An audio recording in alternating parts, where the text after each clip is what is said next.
Cerramos la mesa con Toni Los Santos Salvador, profesor de instituto en Teruel, secretario del jurado y crítico literario.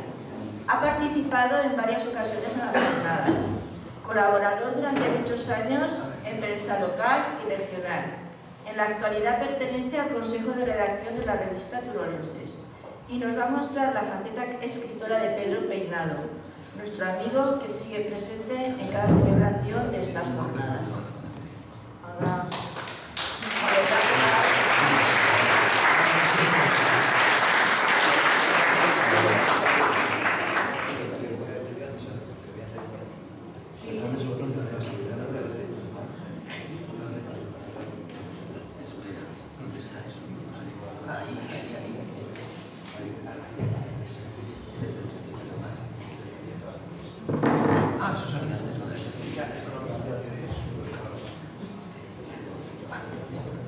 Buenas tardes. Me han guiado para leer el acta. Bueno, yo me voy a sumar con brevedad, en lo posible, a la ceremonia de la memoria y recogiendo el guante del compañero de mesa que habló hace un momento de la memoria y de la faceta periodística de la memoria, y voy a centrarme en la memoria reciente, muy relacionada con este certamen del que tengo el honor, secretario para levantar actas durante todas las convocatorias desde el principio hasta la 12ª, con las interrupciones que ha habido. Son muchos años de relación con esta línea no estrictamente histórica, sino de apoyo literario que hemos comentado antes, que es tan conveniente para favorecer el conocimiento del pasado. Me voy a centrar, se me ocurrieron varias ideas cuando la organización me planteó esto, y me voy a centrar, empezar por las cosas importantes, por la evocación de la figura de Pedro Peinado, sin el cual entiendo que prácticamente, probablemente por mi emoción personal, pues esté exagerando, pero probablemente sin Pedro prácticamente nada de lo que ha sido hubiera sido como ha sido, ¿no? Entonces he cogido de Pedro, no voy a hablar de cuestiones personales, ni de su actividad como gavillero, sino que voy a hablar de su condición, de su faceta periodística, que creo será menos conocida porque la otra, la humana, la de vecino, la de vamos a decir incluso agitador cultural y social, pues es de sobra conocida en Santa Cruz de Moya, seguramente bastante mejor de lo que yo la conozca, pero hay una faceta de Pedro menos conocida que me parece interesante y que trataré de resumir, como digo, que es su colaboración con el Diario de Teruel, que esta colaboración se extendió desde las primeras jornadas de la Gavilla Verde, desde el año 2000 hasta el año 2012, a lo largo de esos años, de una manera, vamos a decir, discontinua, un poco como son las cosas en la prensa, y un poco también por los impulsos y las obligaciones que las circunstancias en fin, y la propia actitud de Pedro, pues las posibilidades de trabajo y demás le permitieron. Durante esos años colaboró en el Diario de Teruel de diversas maneras. Aparece Pedro en el Diario de Teruel. Luego hablaré de la proximidad de Santa Cruz de Moya. Hemos hablado con Valencia, la proximidad, la estrecha proximidad con Teruel. Bueno, aparece Pedro en numerosas ocasiones. Por lo menos hay así relevantes una decena de crónicas, noticias y tal que tienen que ver, que lo tienen como protagonista, como colaborador, porque en su tarea de difusor del trabajo de la Gavilla y de colaborador con situaciones semejantes en la provincia de Teruel, pues en más de una ocasión estuvo participando en diversos actos de todo tipo en la provincia, y además de eso, lo que me parece más interesante, donde se ve mejor al Pedro peinado de ideas y al Pedro peinado de acción, vamos a decir literaria o escrita, es en sus colaboraciones en la tribuna de opinión del periódico. Hay una veintena de artículos de opinión de Pedro, de los cuales 17 son artículos de fondo, es decir, artículos de los que ocupan casi una página, que ahora pasaré a revisar. Luego hay un par de cartas al director, que también comentaré después, asociadas a las relaciones entre Cuenca y Teruel, y, en fin, alguna cosa más. El más antiguo de sus artículos, a ver si yo ahora me aclaro con esto que tengo aquí, el más antiguo de sus artículos es del 1 de noviembre del año 2000, por eso he dicho que íbamos a hablar de memoria reciente. El 1 de noviembre del año 2000 publica, justo un mes después de la celebración de las primeras jornadas en Santa Cruz de Moya, publica esta tribuna titulada Sierra y Libertad, donde las ideas esenciales del cometido de la Gavia Verde y de la voluntad esta de recuperación de la memoria son evidentes, y el más reciente, para ir acelerando, es un artículo del 20 de septiembre de 2012, Esperanza se ha ido y nadie sabe cómo ha sido, que coincide con el apartamento del poder de Esperanza Aguirre en la Comunidad de Madrid. Si veis así, lo pongo así por encima, el primer y el último artículo nos da dos visiones de Pedro. A nadie que lo conozca le sorprenderá, pero está el Pedro peinado defensor, como diré luego, muy didáctico de la tarea de la Gavia Verde, pero también está el Pedro peinado con opinión propia, que habla de la política nacional del momento, ¿no? Este último artículo es de septiembre del 12. La época más prolífica de Pedro fue precisamente del año 2012.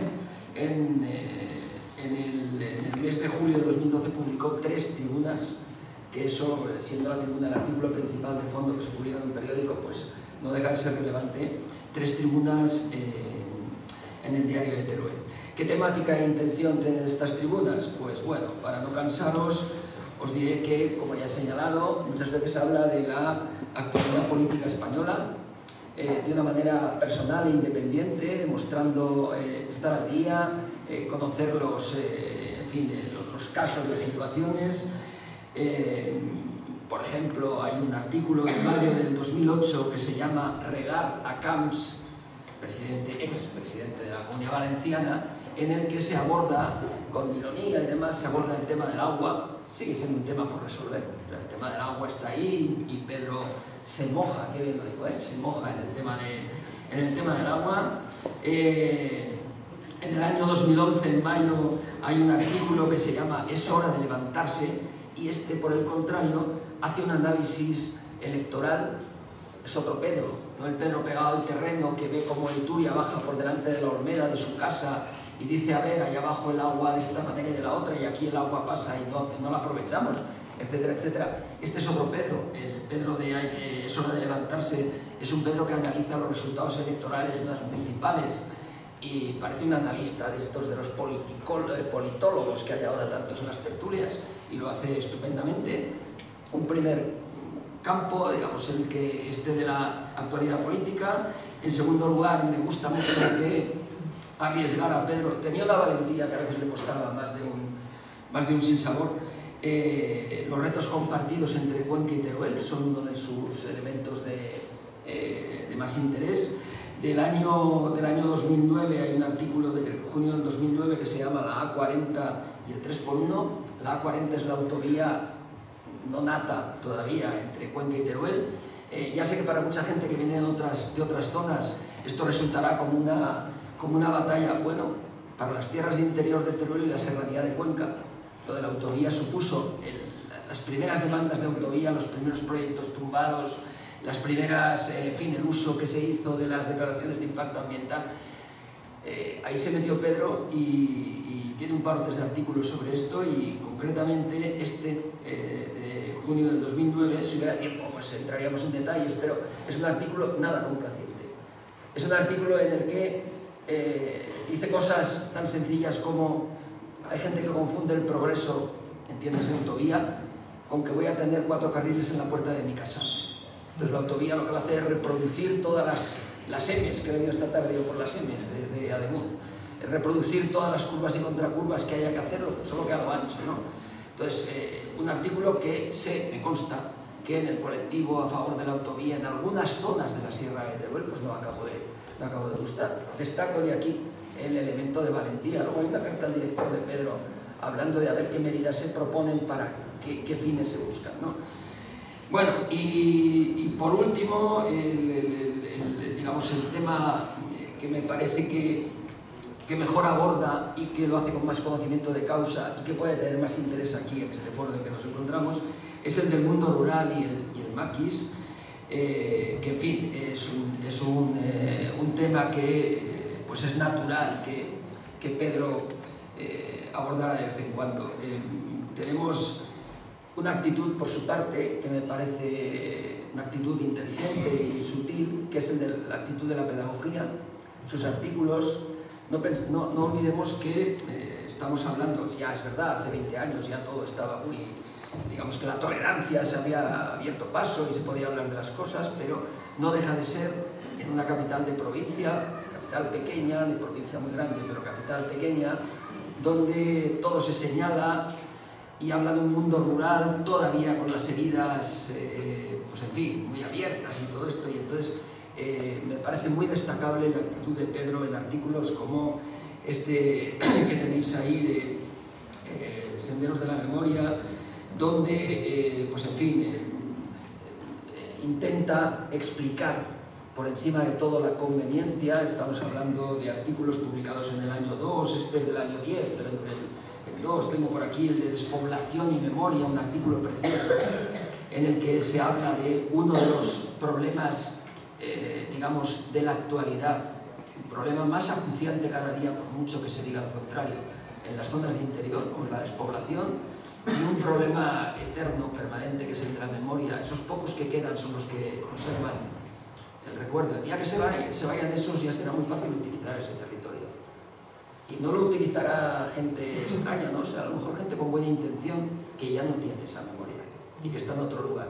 Todo eso lo aborda Pedro en estos artículos: Despoblación y Memoria, Senderos de la Memoria, que es ese que tenéis ahí reproducido ahora, y en este artículo, Senderos de la Memoria, canta porque ahí recuerda su primer artículo publicado y utiliza una expresión, sale al principio, una expresión que me gusta mucho, que dice que él escribe esto en el diario de Teruel porque, visto desde Santa Cruz de Moya, habla del Aragón hermano. Y yo eso lo he hablado con Pedro muchas veces. El agua que pasa por delante de su casa es el agua que, digamos, ha pasado por delante de la mía. No estoy presumiendo de que el agua de Turia venga de Teruel. Es aquella cosa de que esta zona de la serranía y este límite provincial, también para lo malo, se ha nombrado muchas veces aquí. Esta tarde, por lo menos lo he oído 3 o 4 veces, lo del asalto al campamento de Cerro Moreno se organiza desde Teruel. También para lo malo. La unión, vamos a decir, indisoluble entre las tierras de interior, la serranía, la sierra sur de Aragón, es una cosa que entiendo, leyendo estos artículos, que Pedro nunca dejó de lado. Del año 2012 hay un artículo muy bonito también, a ver si, creo que ese sí que lo he puesto, a ver, está por ahí, es un artículo larguísimo, para que el diario le dejara publicar esto, me parece asombroso. No sé qué se lo leería, porque la gente ahora en los podcasts sabe que hay que medir los tiempos con mucho cuidado, porque hoy en día la gente, cuando pasas de 200 caracteres, empieza a darle un mareo, ya no quiere leer más. Pues bueno, ahí tenemos a Pedro en un artículo que se lo metieron en comarcas porque no cabía en la página central de artículos de opinión, no quedaba sitio para nada, es la página entera como la están viendo ahí, Maquis y Montes, y ahí habla de los incendios. Con ese título enlaza el problema del abandono del monte con el problema sangrante y además todavía no resuelto de los incendios forestales, y vuelve a la importancia del mundo rural, la conciencia sobre el papel del mundo rural, etcétera, etcétera, que no me quiero enrollar. La mayor parte de artículos tienen que ver con eso, pero es que Pedro era un tío oculto.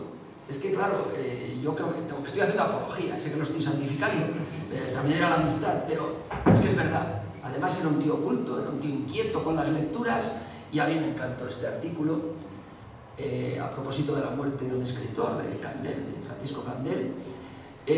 Candel, Teruel y el mundo rural nos regaló a los de Teruel un artículo sobre el hermoso viaje que hace Candel hasta el Rincón de Ademuz desde Barcelona y pasa por Teruel, y Pedro hace un homenaje que no supimos en ese momento en Teruel hacerle nadie. Yo luego me he apuntado a estas cosas y he tirado un poco de hilo, y en otras ocasiones pues he dicho algo de esto de Candel y todo eso. Pero es interesantísimo ver a este colaborador del diario, que no va solo a colocar el sermón sobre el mundo rural y la memoria y todas estas cosas, ¿no? Que también te dice, oye, mira, que los de Teruel no os habéis enterado de que este señor que acaba de morir tiene este viaje al Rincón de Ademuz, que es una maravilla, donde va recordando la España de los 60 y todo esto. Memoria amarga, por otra parte, porque no es tampoco complaciente el libro de Candel, por cierto, con las tierras turolenses. Es decir, resumo ya y termino.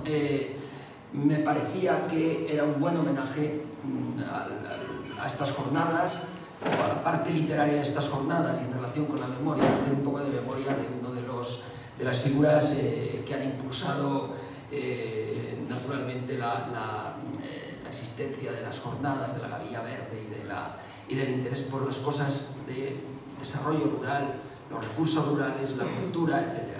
Pero voy a terminar con una cosa que me toca más personalmente, y es que en esos primeros años del 2000, yo durante unos años dirigí un suplemento cultural en el diario de Teruel, un suplemento de libros y tal, y ahí colaboró, que por cierto patrocinaba Librería Senda, que está ahí detrás con un puesto con libros de la temática. Bueno, pues, y que venía aquí todos los años a exponer la bibliografía sobre la cuestión. En el suplemento cultural Pedro intervino también, colaboró en un par de ocasiones, y me gusta mucho este de mayo del año 2003, que hace en ese articulito, que lo verán ahí, que se llama La libertad de recordar. Qué título más hermoso, La libertad de recordar. Estábamos hablando aquí lo bueno que es la memoria. Lo que hace Pedro ahí es una mínima crónica de unas jornadas que hubo sobre memoria histórica en Andorra, provincia de Teruel, a las que él acudió como representante de la Gavilla Verde, y luego tuvo la deferencia de preparar unas líneas, porque ahí también se habló de cultura y todo esto. Y me parece que como título, a mí, digamos, desde mi emoción personal, es magnífico, porque yo he pensado de alguna manera que hoy me he tomado la libertad también de recordar a Pedro Peinado y hacerle este homenaje a casi a 9 años de su fallecimiento. Y, en fin, me parece que todo lo que me rodea al respecto tiene mucho que ver con él, y estoy agradecidísimo.